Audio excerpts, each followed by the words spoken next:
오늘은 그 질문 시리즈 41번째 시간으로요. 지난주에도 4대 교회에 대해서 우리가 말씀을 들었는데요. 그 소아시아 교회 5번째 교회입니다. 지난주에 나의 행위, 질문이니까 나의 행위는 어떠한가? 지난주에 한번 줄거리를 말씀을 드리고 오늘은 좀 구체적으로 우리가 말씀을 조금 이렇게 점검해 보는 것이 좋을 거라고 생각이 됩니다.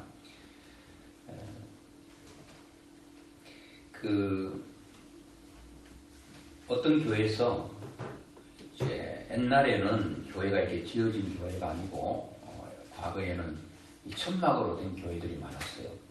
그래가지고 어떤 교회가 바람이 불면 또 교회도 어떤 바람맞이가 있는데 교회를 짓는 게 아니라 하도 이제 우리나라도 그 우상이 심해가지고 동네 속에는 교회를 못 짓고 허들판에 교회를 지었는데 그것도 벽돌이라든지 블록으로 지은 게 아니라 천막으로 지었습니다. 기둥을 세우고. 그러다 보니까 바람이 세게 불면 천막이 풀러기고 날아가기도 하고 쓰러지기도 하는데 어떤 교회가 바람이 불고 쓰러져 넘어가고 있을 때에 사람들이 내 부류에 사람이 있다고 합니다. 첫째는 구경꾼이 있어요. 여기서 말하고 있는 것은 예수를 안 믿는 사람들을 얘기하는 것이 아니라 그 교회를 출석하고 그 교회에서 몸담고 하나님을 숨기는 사람들이겠죠. 그래 바람이 세차게 부니까 풀러기다 못해서 교회가 기둥이 넘어져 가고 있는 거예요. 많은 사람들이 왔습니다. 보니까 어떤 사람들은 구경만 하고 있어요. 강 건너 불구경하는 식으로 아무런 감각도 없이 구경만 하고 있는 사람이 있었어요. 또 한 부류는 말만 하는 사람이 있었습니다. 그러니까 구경꾼 그 다음에 말만 하는 사람. 아이고 어떻게 하면 좋냐고. 발은 그러고 이렇게 안타까운 하는데 실제로 몸을 던지지 않고 말로만 걱정하는 사람이 있어요. 말로만 걱정해도 그거는 또 다행이라고 생각이 듭니다. 전혀 감각이 없는 사람도 있을 수 있잖아요. 그런데 이제 말로 어떻게 하면 좋냐고 발을 동동 구르면서 안타까워합니다. 어떤 사람들은 말도 하지 않고 구경도 하지 않고 쓰러져가는 교회를 자기 어깨로 받아내면서 몸으로 대처하는 사람이 있습니다. 여러분 어떻게 보면 바람이 불 때 교회 기둥이 넘어갈 때 자기 어깨로 받친들 그게 어느 정도 힘을 발휘할 수 있겠습니까?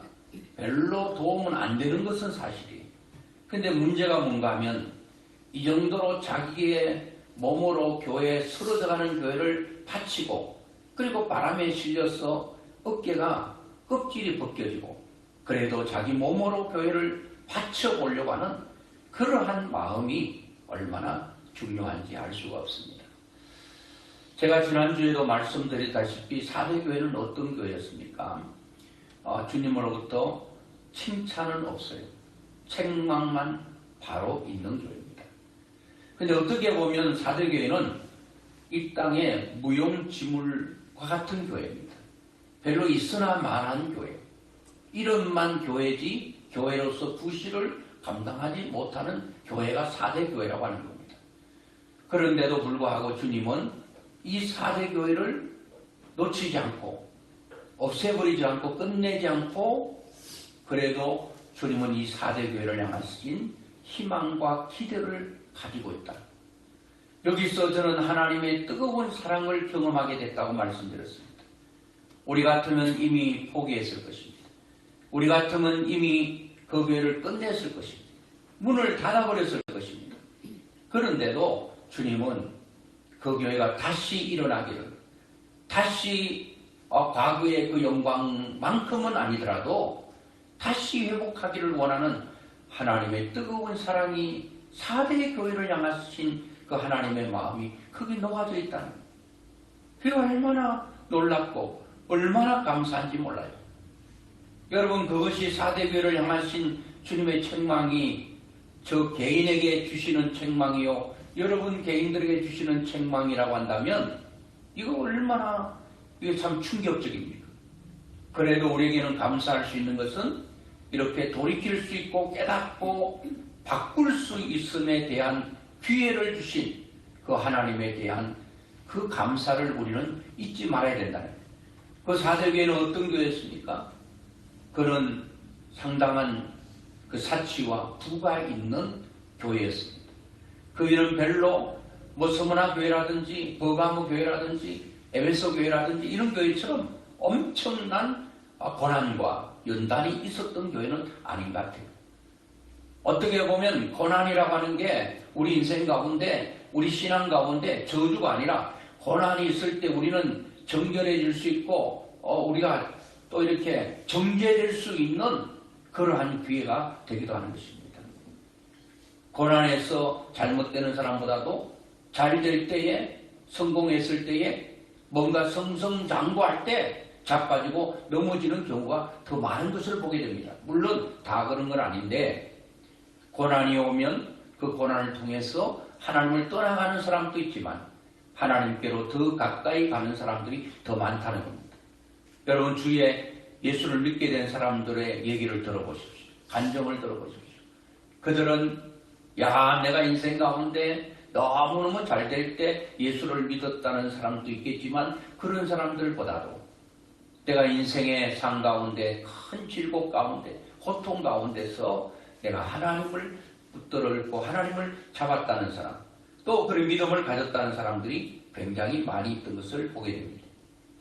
저는 이 사대교회는 금맥이 흐르고 세공업자들이 있고 상업이 왕성하고 그래서 그 사대 지역은 아주 부한 그런 지역이었습니다. 어떻게 보면 하나님께서 주신 인생의 큰 자산을 가지고 하나님을 위해 살지 않았던 교회가 또한 사대 교회이기도 합니다. 어떻게 보면 하나님께서 우리에게 주신 자산들이 있어요. 사대 교회는 엄청난 부를 가지는 축복을 하나님께서 주셨는데 그 부를 가지고, 그 축복을 가지고 하나님을 위해서 또 다른 사람을 위해서, 유익을 위해서 살지 않고 오직 자기들의 향락과 자기들의 어떤 삶을 위해서 다 서버렸던 사람들이기도 합니다. 어떻게 보면 우리는 사대교회처럼 부를 가지지 않았다 하더라도 부를 상징되는 것이 뭡니까? 어떤 사람은 젊음일 수가 있어요. 어떤 사람은 자기의 재능, 탁월한 재능일 수 있어요. 어떤 사람은 재산, 물질일 수도 있어요.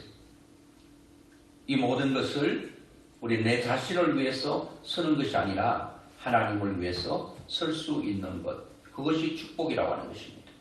그렇다면 이 사대 교회가 오늘 말씀 보니까 뭐라고 말하고 있습니까? 1절에 보니까 사대 교회 사대에게 편지하라. 하나님의 7영과 7별을 가지신 이가 이르시되 내가 내 행위를 아노니. 하나님은 우리의 행위를 안다는 것. 사람은 그것으로 다 표현합니다. 그것으로 다 판단합니다. 그것이 좀 겉보기에 좀 괜찮고 화려해 보이면 우리는 그 사람을 굉장히 귀하게 생각하기도 합니다. 그런데 하나님은 그것을 보는 게 아니에요.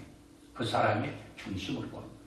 사대교회에 살아가는 성도들의 한 사람 한 사람의 중심을 보니까, 그리고 그 사대교회 공동체를 보니까, 그 행위를 보니까 어떻다는 거예요? 내가 살았다 하는 이름은 가지는데 죽은 자로다.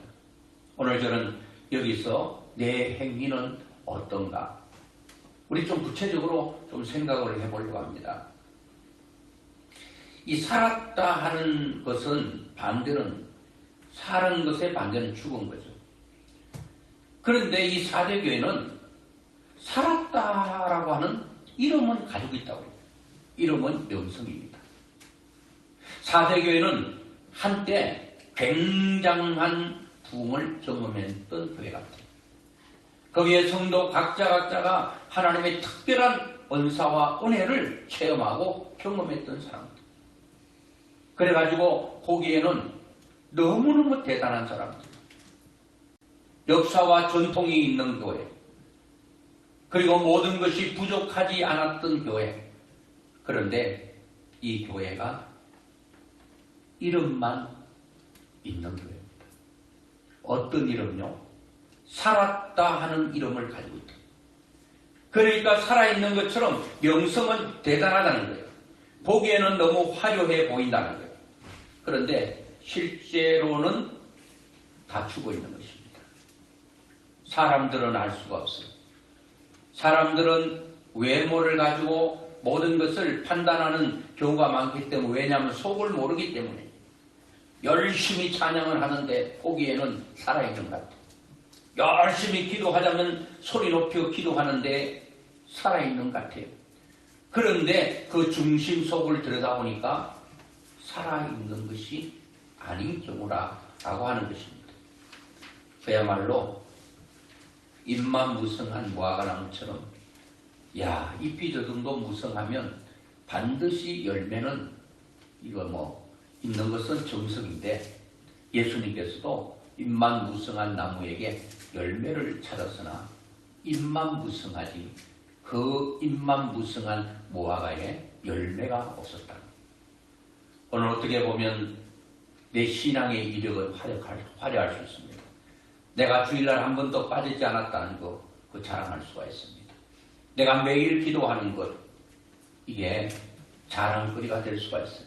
화려해 보일 수도 있습니다. 그런데 문제는 주님께서 보실 때는 살아있는 것처럼 보여도 살아있는 것이 아니라 죽은 신앙을 가지고 있는 사람일 수도 있다는 거예요.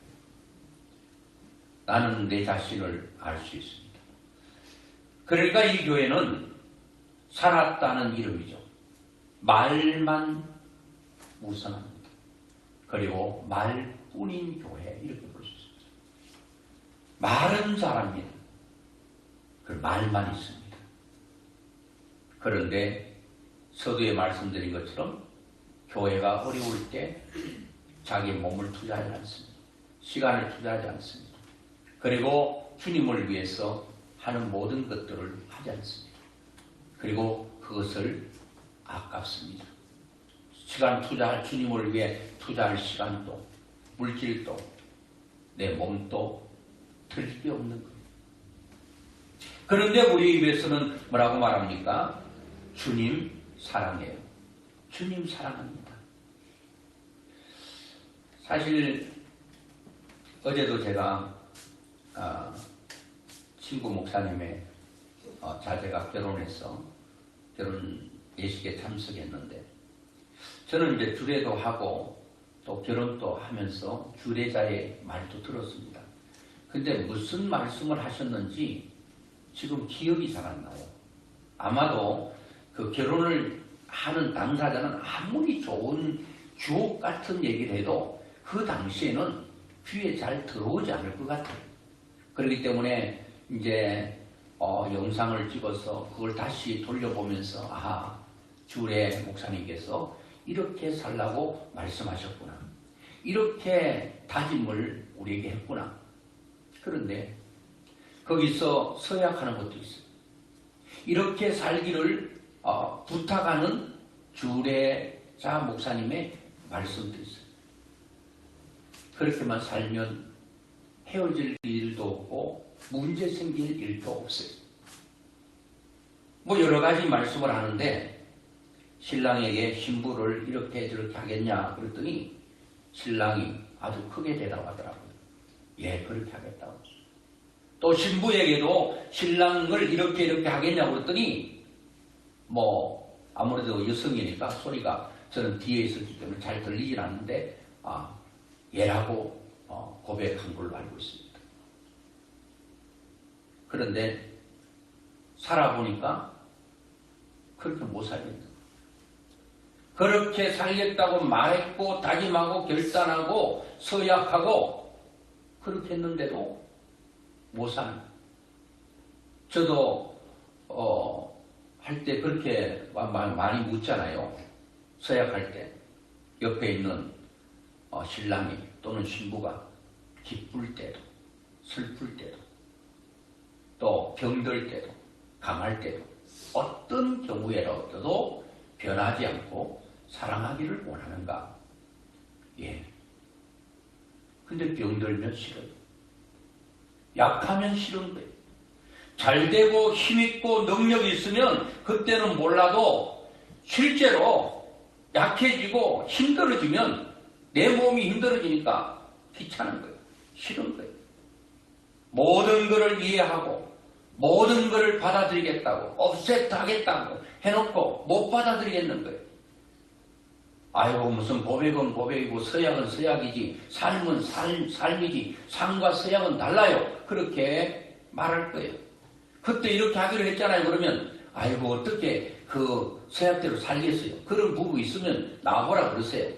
이렇게 핑계를 대면서 우리는 그것을 외면합니다. 제가 이 4대 교회 행위가 뭔가 언어로도 찾아보고 쭉 찾아보니까 뭐 딱히 이렇게 구체적으로 행위가 이거다라고 말하지 않고 그냥 월크, 그냥 일이다 일.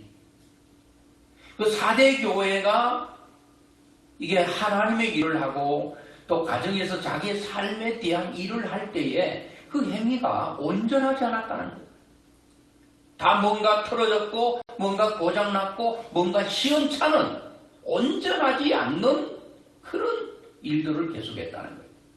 그것을 주님께서 지적하고 지금 촉구하고 있는 거죠. 그래서 저는 첫째는 우리가 말씀의 기준에서 사는 거 굉장히 중요할 것 같아요. 그 말씀을 성경을 어떻게 다 아시겠어요? 여러분과 제가 아는 것만큼이라도 이제는 실천을 해야 된다는 거예요.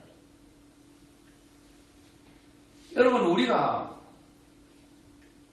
마틴 루터 종교개혁자는 우리가 하나님께 받은 구원이 얼마나 크냐를 너무 강조했습니다.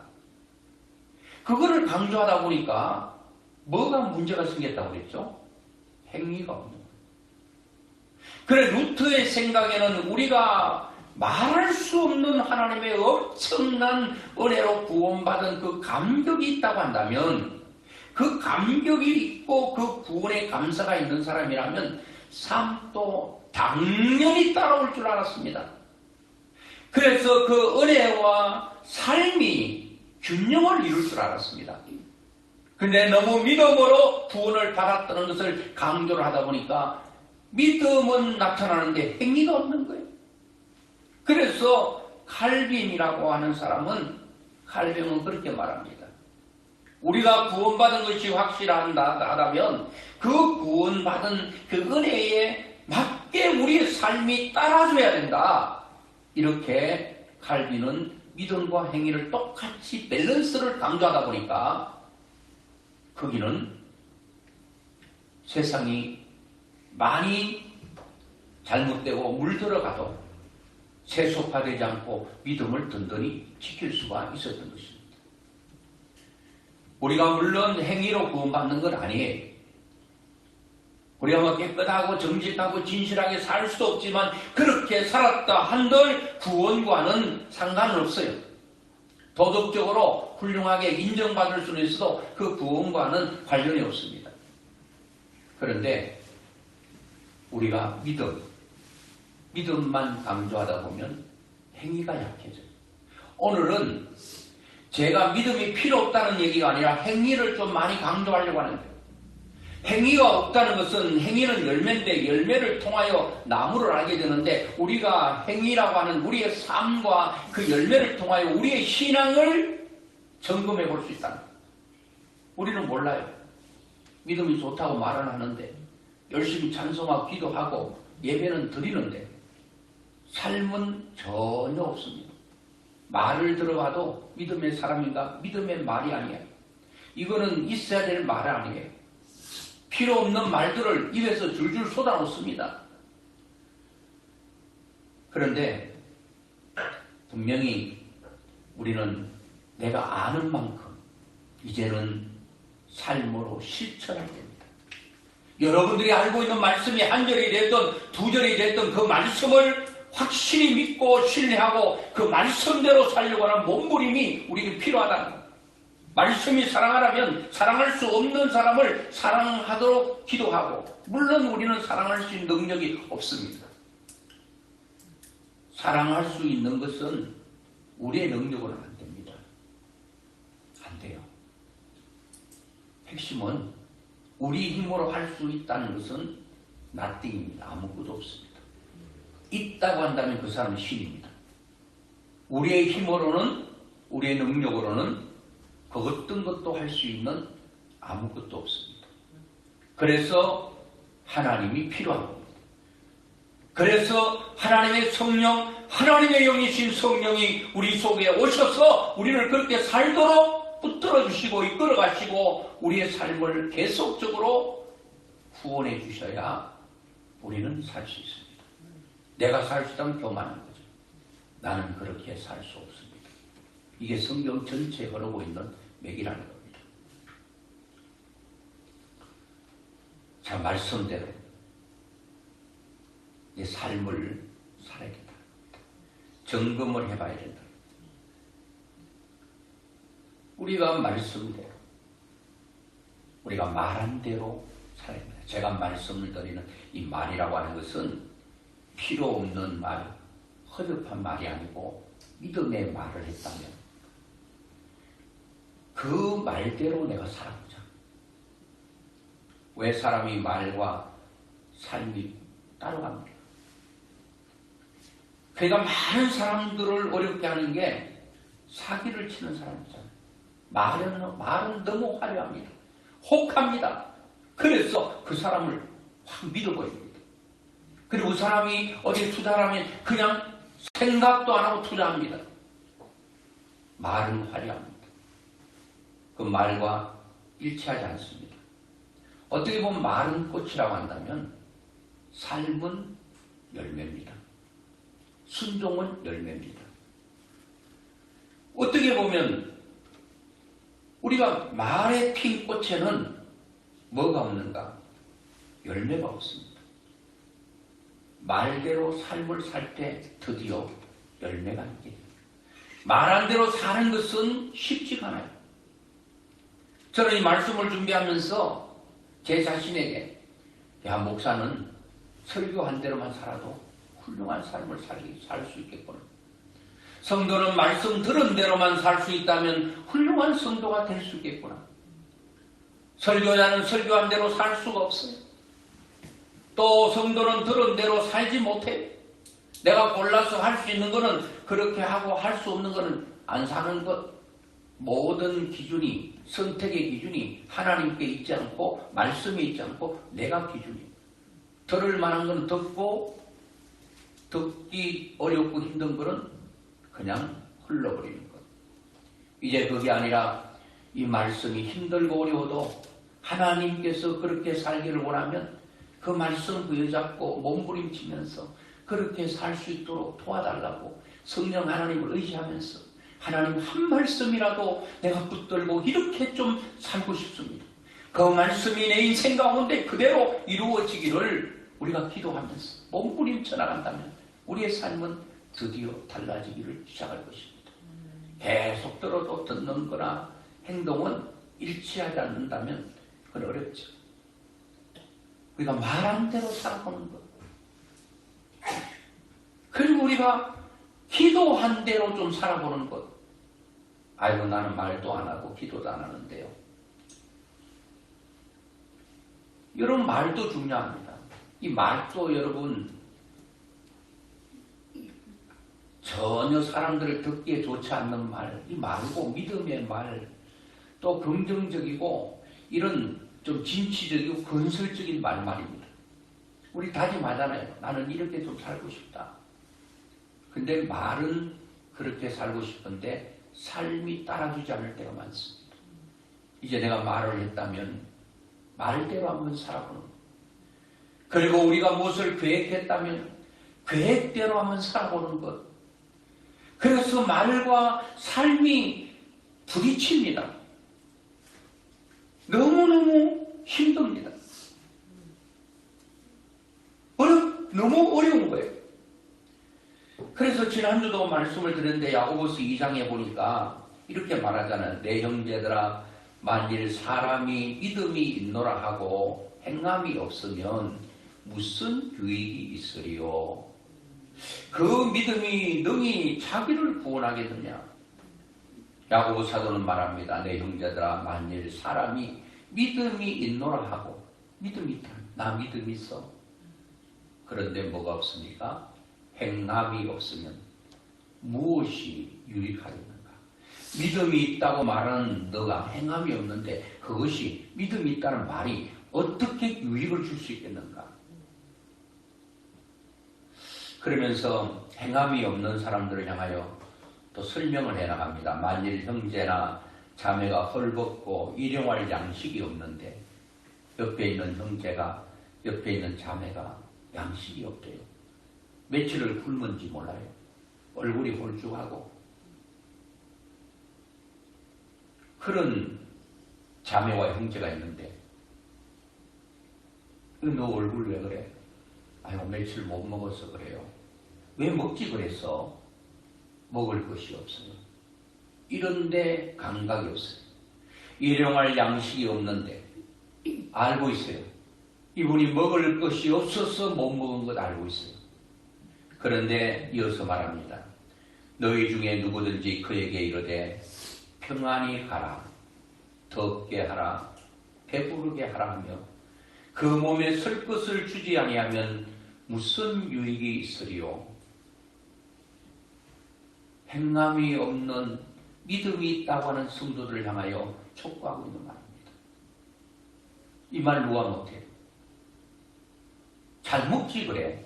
먹을 것이 없는 사람이 잘 먹으라고. 겨울에 따뜻한 옷이 없는데 벌벌 떨고 있는 사람이 옷 좀 두껍게 입어. 추운데 왜 그렇게 얇은 거 입었어? 입을 옷이 없는데. 그거를 알고 있다는 거예요.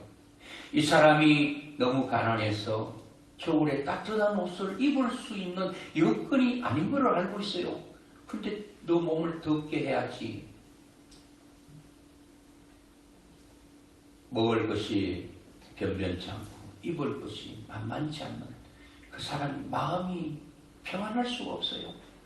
그런데 아유, 왜 그렇게 근심이 많아?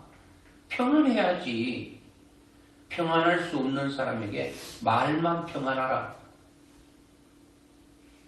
옷이 없어서 떨고 있는 사람에게 두껍게 입고 따뜻해라.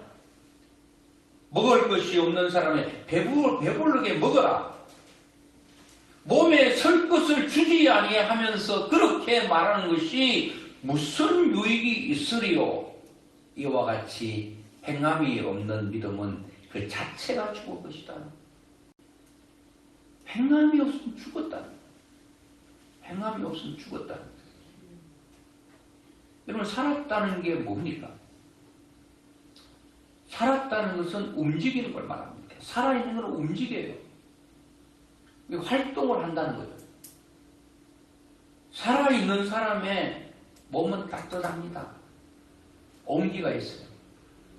저도 세상 떠난 사람 이렇게 만져봤는데 너무 차가워요. 물론 냉동고에 들어갔다 나온 사람도 제가 만져보고 뭐 얼음 덩어리죠. 그리고 실제로 숨이 끊어진 사람의 몸을 잡아보면 너무 차갑습니다. 살아있는 사람은 온기가 있어요. 따뜻함이 있어요. 따스함이 있다는 거예요. 오늘 믿음의 사람이 믿음이 살아있다면 그 사람에게는 따뜻함이 있는 거예요. 사람들을 포용할 수 있는 그 온유함이 있다는 거예요. 어떤 사람은 말하기를 너는 믿음이 있고 나는 행함이 있으니 행함이 없는 내 믿음을 내게 보이라. 나는 행함으로 내 믿음을 너에게 보이겠다. 행함과 믿음이 있는 사람, 믿음이 있다고 하는데 행함이 없는 사람에게 행하는 사람이 나는 행함으로 믿음을 너에게 보이겠는데 너는 믿음이 있다고 하는데 행함이 없으니까 내가 무엇으로 너가 믿음이 있다는 걸 알 수 있겠는가? 당신이 믿음이 있다는 걸 좀 보여주세요. 믿음은 보이잖아요. 그래서 야고보 사도는 우리에게 말하기를 우리가 물론 여러분 바리새인과 서기관처럼 사람들에게 보이기 위한 외식도 있습니다. 그런 사람을 위해 보이기 위해서 하는 게 아니라 진정으로 마음속에서 우러나는 그런 것들이 있어야 된다는 거예요. 행함이 없으면 안 된다는 거죠. 이런 것들은 다 이 모든 걸 보면 희생이 포함하고 있습니다. 어떤 분이 그 설교 가운데 그런 얘기를 하더라고요. 목사님이. 뭐 실제 한 건 아니죠. 이제 어떤 교회는 이제 교회 앞에 이제 다음 주 설교 본문과 제목이 이렇게 적혀져 있는 교회도 있죠.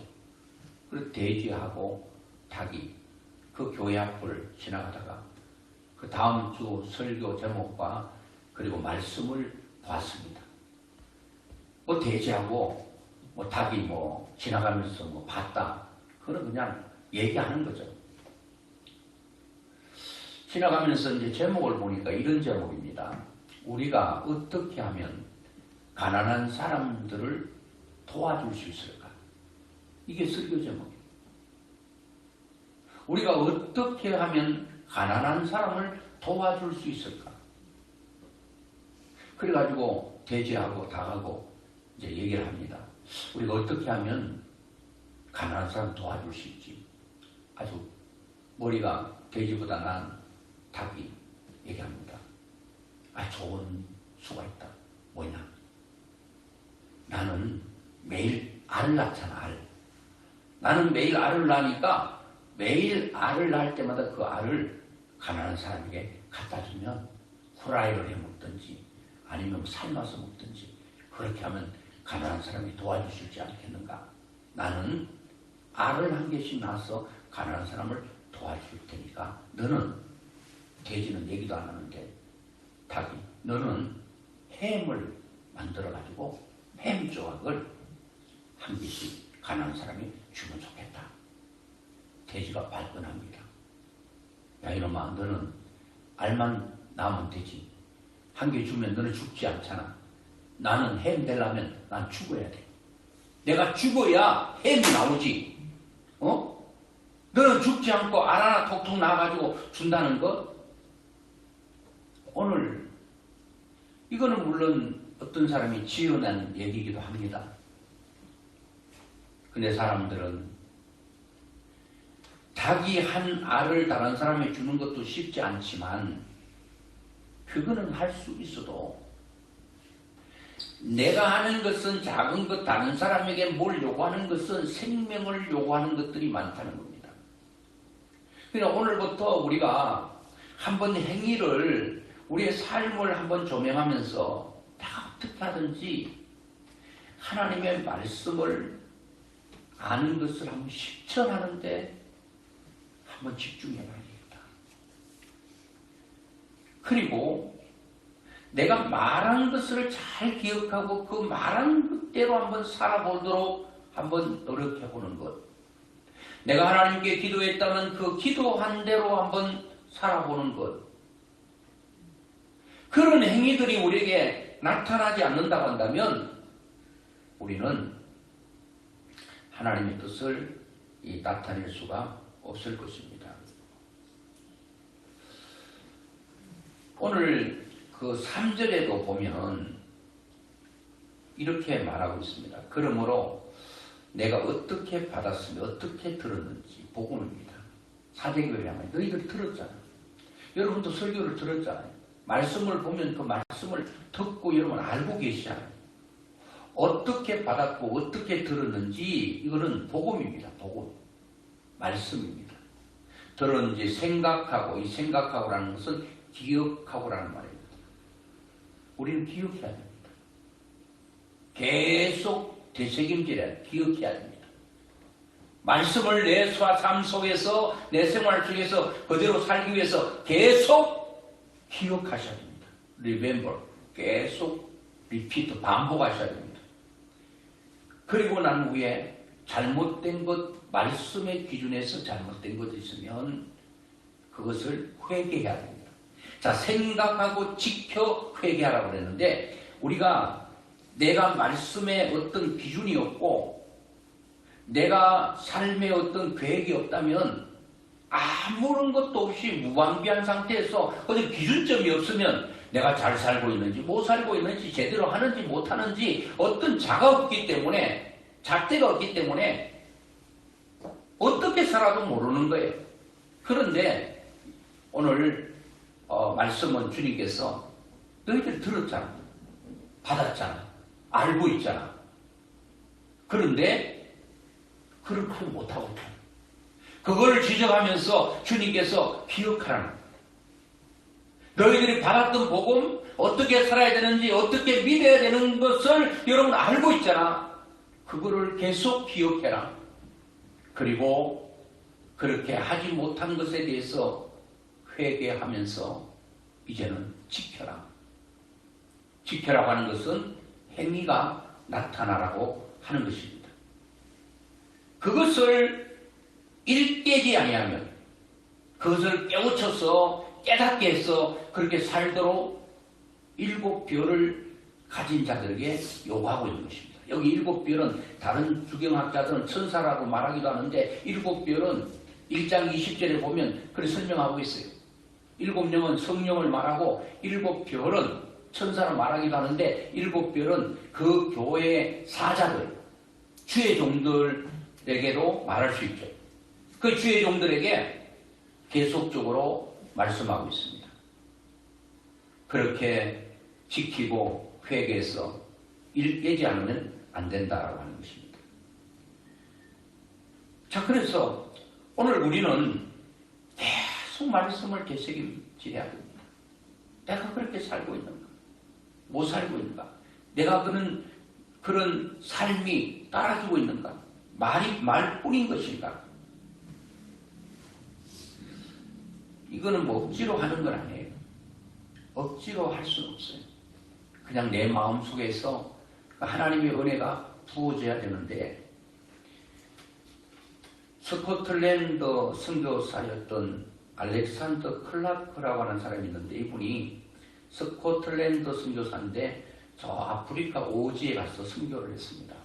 선교를 하고 있는데 어떤 남성이 암살자에게 물려가지고 거의 빈사지경에 놓여 있었습니다.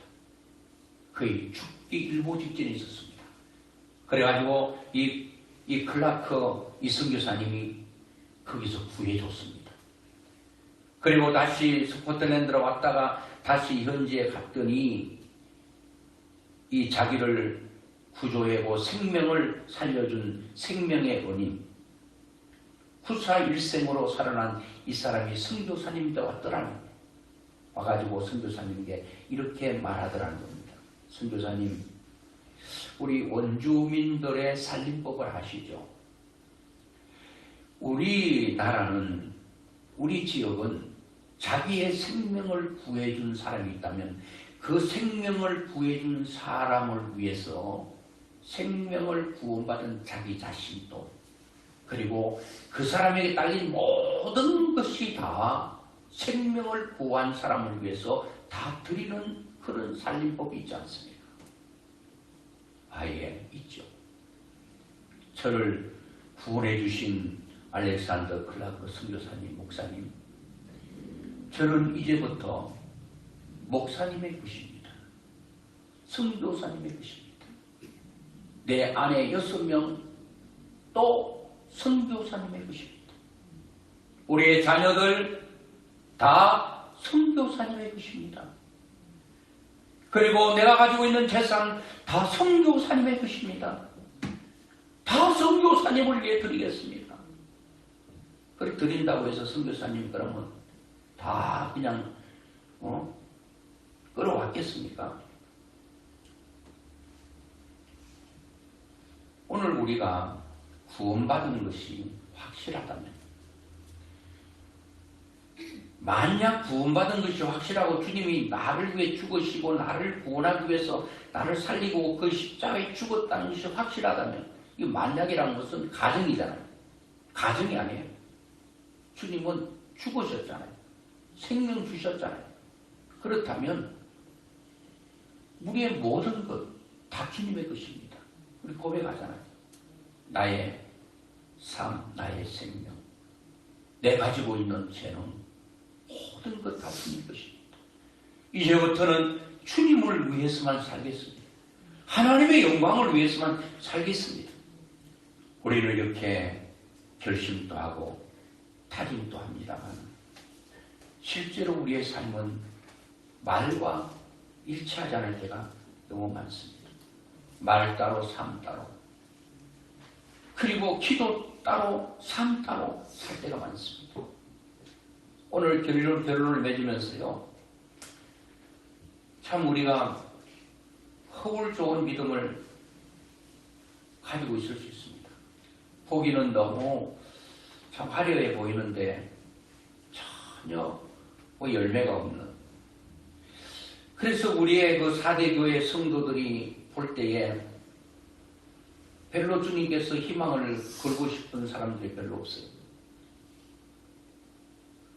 그런데 에스겔 37장에 보면 에스겔에게 주님께서 나타나셔서 이렇게 말합니다.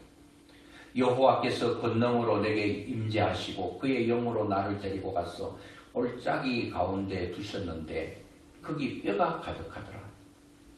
에스겔이 성령의 인도를 받고 간 자리가 바로 어떤 골짜기인데 거기 보니까 뼈들이 완전히 산더미처럼 쌓여있는 거예요. 나를 그 뼈 사방으로 지나가게 하시기로 본적 그 골짜기 지면에 뼈가 심이 많고 아주 말랐더라. 하나님이 그에게 묻습니다. 그가 내게 이르시되 인자야 이 뼈들이 능히 살 수 있겠느냐 하시기로 내가 대답하되 주 여호와여 주께서 아십니다. 또 내게 이르시되 너는 이 모든 뼈에게 대언하여 이르기를 너희 마른 뼈들아 여호와의 말씀을 들을지어다. 주 여호와께서 이 뼈들에게 이같이 말씀하시기를 내가 생기를 너희에게 들어가게 하리니 너희가 살아나리라. 10절에 이에 내가 그 명령대로 대언하였더니 생기가 그들에게 들어가매 그들이 곧 살아나서 일어나 서는데 극히 큰 분대더라고 말합니다. 여러분, 주님 앞에 우리의 모습을 적나라하게 내놓고 하나님 나는 에스겔 골짜기의 마른 뼈처럼 움직일 힘도 없고 살아갈 능력도 없는 나에게 하나님의 생기가 들어와야 된다. 흙으로 지음받은 인간에게 하나님의 생기, 하나님의 생명이 들어갈 때 그 존재가 살아 움직이는 존재가 되듯이 오늘 주님은 이런 사대교에 죽은 뼈들이 널려있는 것처럼 쌓여있어도 아무런 능력을 베풀 수 없는 이 사대교회에게 하나님의 생기가 성령께서 함께 하시면 된다라고 하는 이 놀라운 역사를 말씀하고 있는 것입니다. 오늘 거기에 이 말씀을 듣고 살아나는 사람들이 있었습니다. 흰옷 입은 사람들이 있었습니다. 오늘 주님께서 우리에게 믿음의 사람에게는 흰옷을 입혀주셨어요. 주 예수 옷 입고 예수 믿으면 이미 세마포 옷을 입고 있는 사람, 깨끗한 옷을 입은 사람은 늘 조심하는 거예요. 뭘 묻을까봐.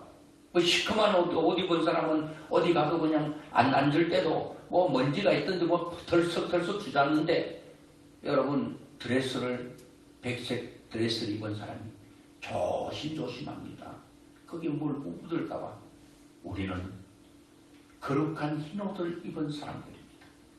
우리의 삶에 세상에 때가 묻지 않도록 오염 오물이 묻지 않도록 덜 조심하는 말도 조심하고 행동도 조심하고 삶도 조심해서 순백색 드레스를 입은 신부처럼 살아가는 것입니다. 왜요? 깨끗한 옷이기 때문에. 더러운 옷을 입고 있다면 어디든지 안 가도 상관없습니다. 어디 가도 괜찮습니다. 이미 더러워진 옷이기 때문에. 이 흰옷은 요한계시록에 보면 예수 그리스도의 어린 양의 피로써 정결함을 입은 옷이라고 했습니다. 예수를 믿은 사람은 예수의 피로 우리는 이미 정결한 옷을 입고 있는 사람입니다. 오늘 이 옷을 입고 우리가 더럽히지 않고 덜 깨끗한 모습으로 살았어. 내 삶을 계속 행위를 점검해서 주님 보실 때에 참 착하고 충성된 종이라 칭찬받고 참 귀한 종이라 칭찬받는 그런 사람이 되어서 또 여러분들을 바라보는 모든 사람들에게 그 희망과 꿈을 주고 또 여러분의 삶을 통해서 하나님이 나타나고 여러분의 삶을 통하여 또 여러분의 행위를 통하여 많은 사람들이 주께 돌아오는 그런 역사가 있기를 주의 이름으로 축원합니다.